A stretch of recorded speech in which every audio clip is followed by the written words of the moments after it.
जय माता दी। आपका मेरे चैनल माता अम्बे की शक्ति पर हार्दिक स्वागत है। तो कैसे हैं आप सब? अच्छे होंगे। माता रानी आपके ऊपर अपनी कृपा आशीर्वाद बनाए रखें। तो मैं भी ठीक हूँ। तो आज मैंने यहाँ की है, गुप्त नवरात्रि चल रहे हैं तो अष्टमी के दिन पूजा। तो इस पूजा को आप अष्टमी के दिन, महानवमी के दिन कर सकते हैं। चाहे तो नवरात्रा में रोज इस तरीके से आप माता की पूजा कर सकते हैं। मासिक अष्टमी को भी पूजा कर सकते हैं। जिनके यहाँ नवमी पूजती है माता रानी की, तो आप नवमी के दिन भी पूजा कर सकते हैं। इस तरीके से पूजा करने पर माता आपकी सभी मनोकामनाएं पूर्ण करेंगी और आपको आपके व्रत का संपूर्ण फल अवश्य मिलेगा। तो इस तरीके से आपको पूजा करनी है। तो आप देख सकते हैं कि यहाँ मेरी सुबह की पूजा हो चुकी है। तो अब मैं माता रानी की पूजा करूंगी मंदिर के पास में ही। तो यहाँ पर मैंने एक चौकी बिछा ली है। चौकी के ऊपर मैंने लाल कलर का कपड़ा बिछा दिया है। तो अब मैं यहाँ आसन देकर माता रानी को विराजमान करूंगी। और ये मेरी दूसरी जो है कुलदेवी माता की फोटो है। तो मैं अपनी कुलदेवी को भी स्थान दूंगी। माता कुलदेवी सबसे पहले हमारी पूजनीय होती है, तो पहले हमें अपनी कुलदेवी माता को स्थान देना है। इसके बाद मैं गौरी गणेश को स्थान दूंगी। गौरी गणेश के बिना भी आपकी पूजा पूरी नहीं होती है। तो फिर मैं दीपक जलाऊंगी। लोटा भरकर जल रख दिया। लोटा हमेशा हमें सीधे हाथ की तरफ ही रखना है। तो अब मैं यह जो है 3 बार आचमन करके पूजा की शुरुआत करूंगी। तो यहाँ मैंने 3 बार आचमन कर लिया है। तो अब मैं जो है माता रानी से आग्रह करूंगी कि माता आए, आप मेरी पूजा स्वीकार करें और माता रानी का संकल्प लेकर अपना जो आज का तिथि है, वार है, अपना गोत्र, दिन, समय, जहाँ की मैं रहने वाली हूँ वहां का आप इस प्रकार संकल्प कर सकते हैं। माता के चरणों में छोड़ दें जो जल और फूल लिए। अब मैं माता को 4 बार स्नान कराऊंगी, भाव रूप स्नान कराऊंगी। तो आज गुरुवार है, बृहस्पतिवार तो मैंने हल्दी मिलाकर जल में माँ को स्नान कराती। इससे माता लक्ष्मी बहुत ही प्रसन्न होती हैं। तो सबसे पहले मैं दीपक का पूजन करूंगी।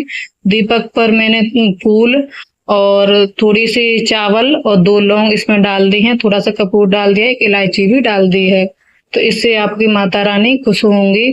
तो अब मैं सबसे पहले अपनी माता रानी को तिलक करूंगी। इसके बाद इस तस्वीर में जो है 9 देवी माता के 9 स्वरूप है, उनका तिलक करूंगी और मैं अपनी कुल देवी का पूजन करूंगी।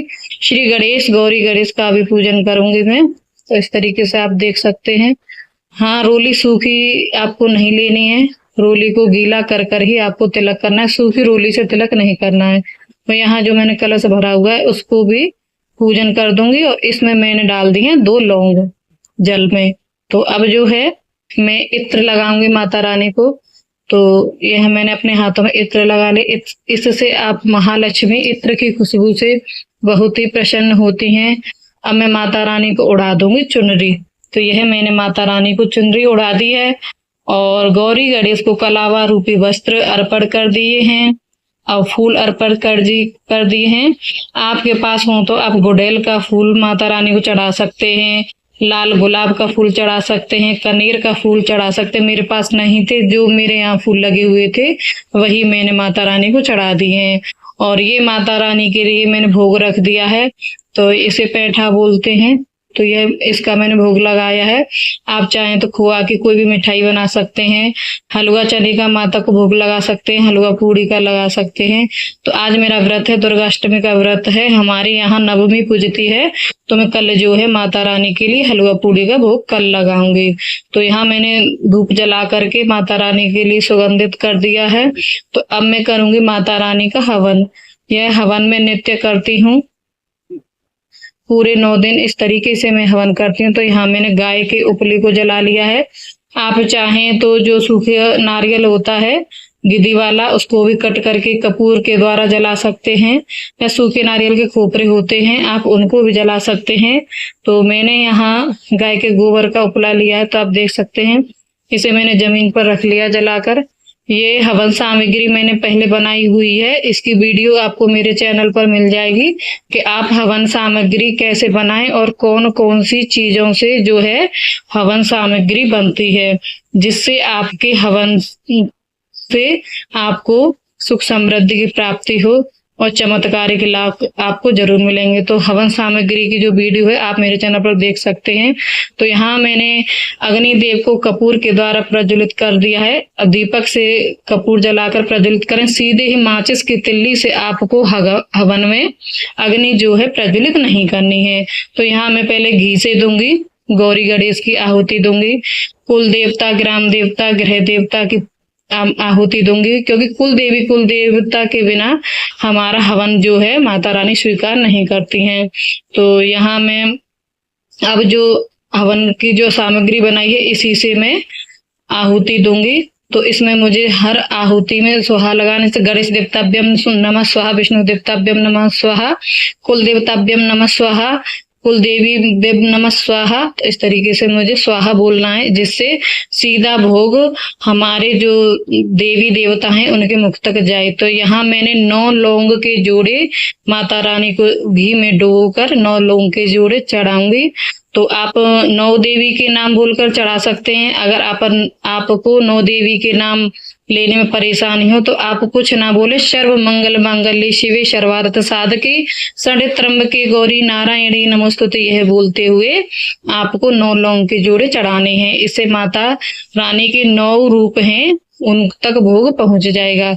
तो यहाँ अब मैं एक बतासा और इलायची और 2 लौंग लेकर पहले अपनी कुल देवी को भोग लगाऊंगी। फिर मैं 1 बतासा और 2 लौंग और 1 इलायची लेकर माता दुर्गा को भोग लगाऊंगी, क्योंकि दुर्गाष्टमी की पूजा है ना। तो इसी तरीके से भोग लगाऊंगी। घी से आचमन कराऊंगी। तो घी से मैंने आचमन करा दिया है। तो अब मैं कमलगट्टे से जो है ना माता लक्ष्मी का वास आपके घर में जरूर होता है।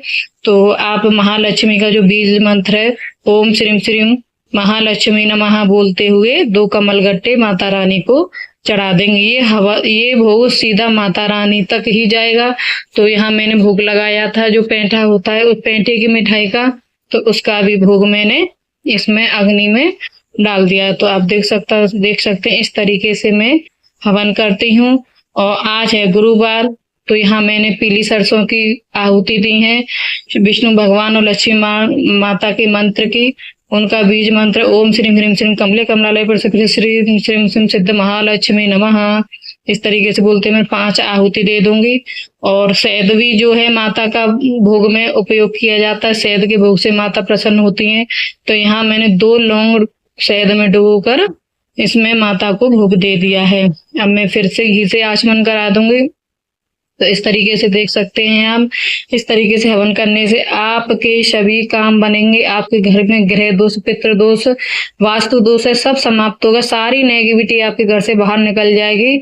तो अब यह सभी देवी देवताओं को भोग देने के बाद जो है लास्ट में मैं दूंगी 2 लौंग से हनुमान बाबा को भोग और भैरवनाथ को भोग, क्योंकि माता रानी के भोग को साथ साथ हनुमान बाबा का भी भोग लगाना जरूरी है।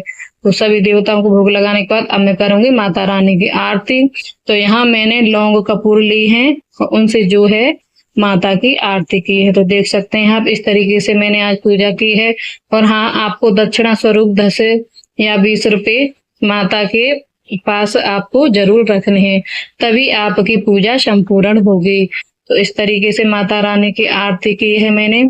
जैसे कि आप ओम जय अम्बे गौरी, जय श्यामा गौरी आरती कर सकते हैं, या अम्बे तू है जगदम्बे काली, जय दुर्गे खप्पर वाली आरती कर सकते हैं।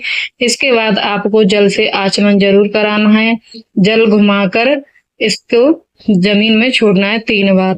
तो अब मैं करूंगी माता रानी के मंत्रों का जाप। तो मैं माता रानी का जो मंत्र है ओम ह्रीम दुम दुर्गाय नमः, इसकी 3 माला करूंगी। फिर मैं करूंगी दुर्गा सप्तशती का पाठ। आप दुर्गा सप्तशती का पाठ भी कर सकते हैं, या आपके पास समय की कमी है तो आप दुर्गा चालीसा का पाठ अवश्य करें। तो इस तरीके से यह मैंने आज की पूजा की है। और इसी तरीके से मैं अष्टमी नवमी की पूजा करती हूँ। आपको मेरी वीडियो अच्छी लगी हो तो मेरे चैनल को सब्सक्राइब करें, लाइक करें और बेल आइकन को प्रेस करें, जिससे आने वाले नोटिफिकेशन की जानकारी आपको मिल सके।